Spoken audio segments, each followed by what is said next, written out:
Hey, hello, Patty. How are Hello, you? I'm good. All right. We're at 8 o'clock straight up. I'm going to go ahead and start recording on the Zoom side. Let me go ahead and get the Facebook Live going. I believe that we're going on YouTube. And hello, Facebook land. Hey, everybody in Facebook. Welcome to another installment of Get a Clue in 52. Look, my shirt matches today. Patty, you as well. Oh, my goodness. We didn't plan that, but we only need two more, and we got a bowling team. Okay, I digress. All right. So, Get a Clue in 52. We've got 5 categories and 10 tips each, except the category that we're in right now, which is the marketing section. 2 extra tips in this section gives us 52 for the year. So every Sunday night at 8 p.m., I come on board, I read a tip from the book, and then I pivot into group communication, group conversation, group coaching, what have you. I want to limit myself tonight because Marianne and I have an out-of-town guest in town for dinner tonight. She's here at our place. Graciously, I excuse myself to stay consistent tonight. So I'm not going to want to belabor tonight's installment, but I want it to be thorough and effective. So I am going to read more from the dedication section. I'm going to do a review of the tips that we've covered in this section, marketing thus far. I'm going to read the tip, and I'm going to honor Patty and anybody else that's come on board to open up the mics with a comment or a question or what have you. But I want to see if I can keep the session as brief as possible tonight, just to honor the guest that's out of town from Seattle, to say hello to Marianne and I. We're in the middle of sushi dinner right now. So thank you for those of you that are watching on the YouTube channel. Watch Get a Clue, all one word. It's not just these live streams. See, last year in the first edition of Get a Clue 52, I would live stream into the Facebook group Get a Clue in 52. This year I'm live streaming onto my YouTube channel, Watch Get a Clue, and I'm hoping you all go and subscribe to the YouTube channel, Watch Get a Clue, all one word. Very easy to find. Now, it's not just these live streams that are being posted on my YouTube channel. There's all kinds of other content there. So get into it. Check it out. Let me know what you think. Give me some suggestions on what else you'd like to see in there. Thank you in advance for anybody that's spending time on the YouTube channel, Watch Get a Clue. And so whether you've come from the Get a Clue community or the Coach Jeffrey community, or whether you're from Orange Leaf Consulting or Wolf Management Consultants or iCoaching and Consulting or any of the organizations, Charity for Hope, any of the organizations that Coach Jeffrey affiliates himself with, it doesn't matter what the name is as long as the word gets out, right? And the word is the integrity game. The second edition of the book, Get a Clue in 52, has a bonus chapter inside with a preview for the book I'm writing called The Integrity Game. And ladies and gentlemen, that's just like what I'm referring to. Those are the words I'm using to refer to everything that I do. I want to get people engaged. I want to motivate them, and I want to hold them accountable. It's that integration, motivation plus accountability. But we need people engaged first. So thanks to those of you that are. Patty, you're engaged. You come here every Sunday night. You're here, right? I can't thank you enough for that. You're also in the group mentoring, and you've got the one-on-one training, and you participate in the integrity game in so many ways. And you guys can too. So if you're curious about what one-on-one coaching is like, or what it's like to be trained as a coach and a leader, or if you're interested in soft skill trainings, if you're interested in speech, keynote speaking or keynote speeches, or having your speech written, or any of that, there's all kinds of ways to play the integrity game, but we're always playing motivation plus accountability equals results. So let me go ahead and get into tonight. Tonight, first of all, from the dedications section, it takes me a while to read through all the dedications because I read a dedication to one person per week, but I happen to have a lot of people that I'm grateful for. So let me go ahead and pull from the dedications section. I think last week we said hello to Jim Rastusha. So this week it brings me to my brother, Dave. For those of you that don't know, my parents passed away last year. There's the flag for my dad, but it was 2 days ago that it was the 6-month anniversary of my mom passing on March 26th. It was 6 months to the day. So I find it ironic that here we are, we come up on the dedication to my brother, who a week ago I was able to go and spend some time with in Las Vegas. To Dave, it will be hard to ever really explain how much of my motivation comes from you. From wanting to protect myself from you, to wanting to beat you, to wanting to make you proud. You've always been one of my biggest sources of drive, determination. Thanks, big bro. All right, that's from the dedication section. And that gets us all the way into the marketing section. The first section we covered for the first 10 weeks of the year was communication. That was foundation for everything. When I went through the first edition of the book, communication was the fourth section, I believe, that we got to. And I realized, you know what, this should be first. So it was one of the reasons to do a second edition, many other reasons to do a second edition. But in the second edition, communication came first, marketing comes second. Last year, marketing was the third section. Okay, here we go. The first tip in marketing was know what you need to know, then know it. So I get a little survey of 11 things that I think a good marketer wants to know, or a marketer that's okay that wants to get better, or a marketer that sucks that wants to get good, or a marketer that's good that wants to get great, or any great marketer will know these 11 things about their business. And it was really a preview for the following 11 tips, which brought us to last week when we had special guest Joey Falcone on board. Isn't it always great when Joey's on board, Patty? Even just saying his name and thinking about his face makes me smile. Mr. Bransom himself. It's always fun when Joey comes on board. But he was talking to us about knowing your customers. That was tip number 2, number 12 overall last week. Know your customers. One of the things that you need to know about marketing is customers. We're talking about demographics. What do they look like? Psychographics. What do they think like? Understanding what they look like and think like will help us craft better messages. We'll be better marketers if we seek to know our customers, who they are, what they think, what they value, what they appreciate. But ultimately, as we'll elaborate on as we go further in the book, where do they go? What's their self-talk? Where do they show up? What do they pass along the way to where they're going? You know, things of that nature. So the more we really be the animal, the more we can be a step ahead of the animal and maybe get our messages in front of the animal. All right, that brings us tonight. Here we go, 6 minutes in. Tip number 3 is on page 45. Page 45 overall, and it's know your competition. Here we go, word for word. It is my opinion that there are 2 most important reasons to know your competition, and both of them are to get an advantage. Your competitive advantage is any or all the reasons that people will buy from you instead of your competition. Broken down by these 2 reasons, all advantages are either what you do better than your competition or what you do different than your competition. Of all of the things that both you and your competition do have offer, what do you do have or offer that is better than the competition? Or what do you do have or offer that your competition simply does not? Better or different?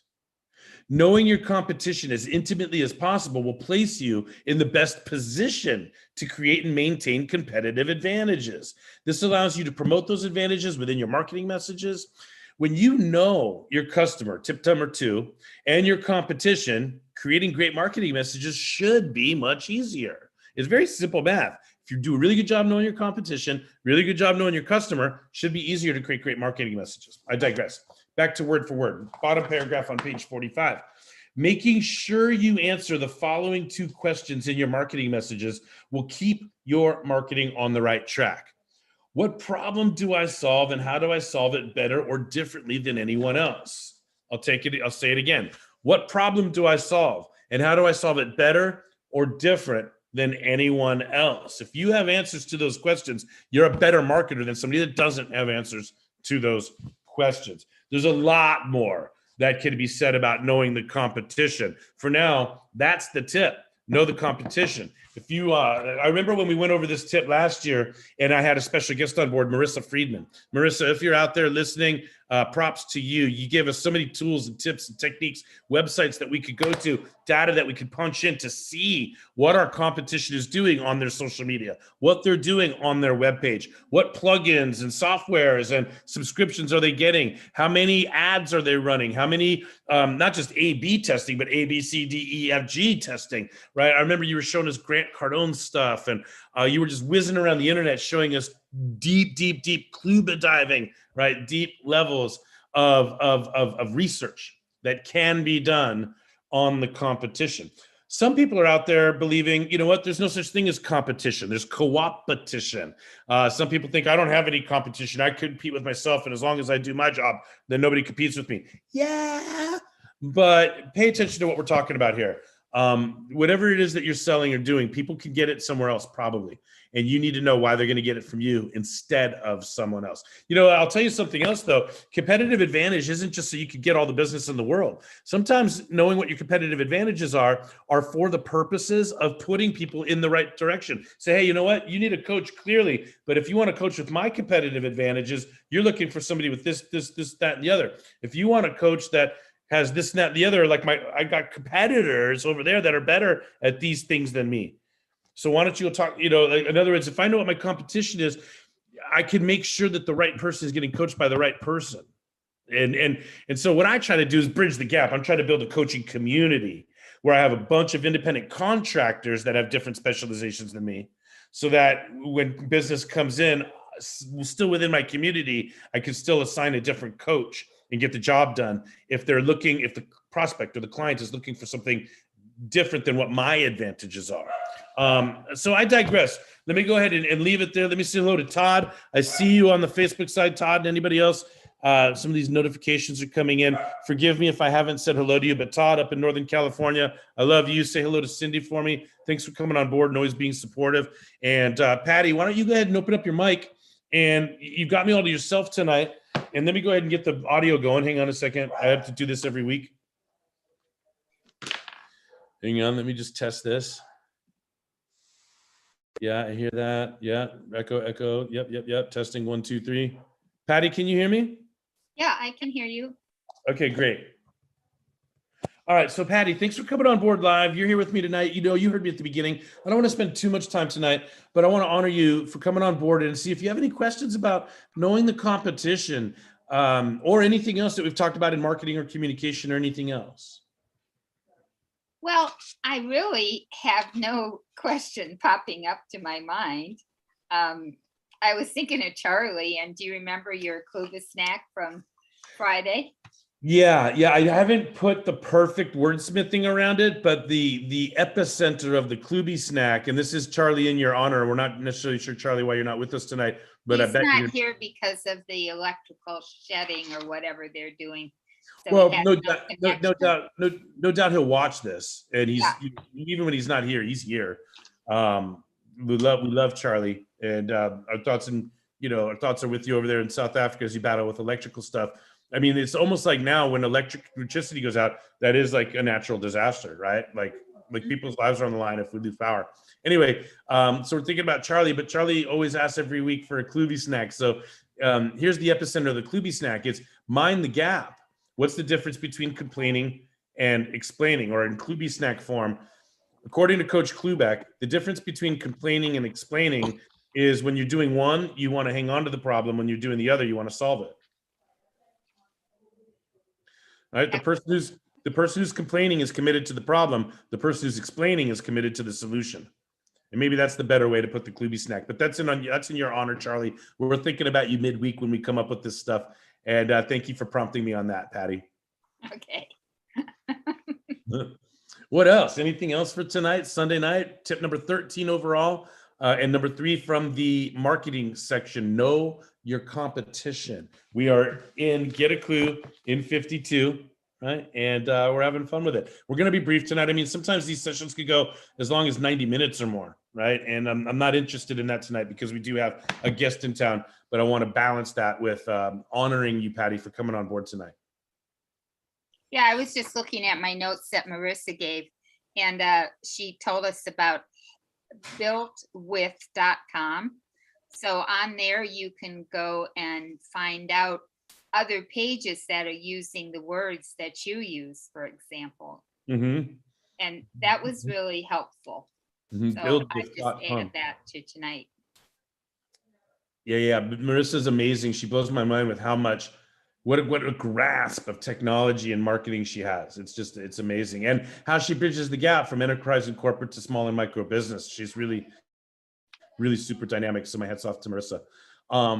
Let me just go ahead and ask again, Patty, any questions, anything I could do for you personally tonight? I'm fine with a very short time. I have a list of things I was trying to do today, and I'm not done with them. So. Okay, well, you're not trying to do them. You're still working through them. And I'm doing them, I should say. That's right. Yeah, we talked about that earlier in the week, also quoting our friend Yoda, there is no try.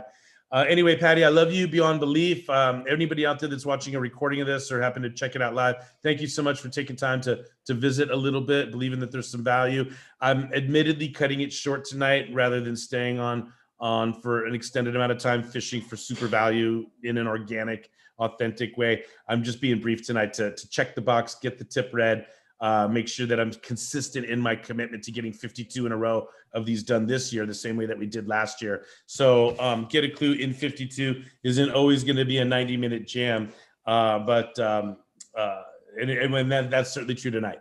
Anyway, anything else for tonight, Patty? No, this has been very brief but lovely. Nice, brief but lovely. The soul of wit, brevity. Anyway, let's go ahead and seal it with a kiss anyway. I love you so much, Patty. Here we go. Mwah. Oh yeah. Mwah. A big sloppy wet one. All right. Good night, everyone. I love you, Have Patty. a good week, everybody.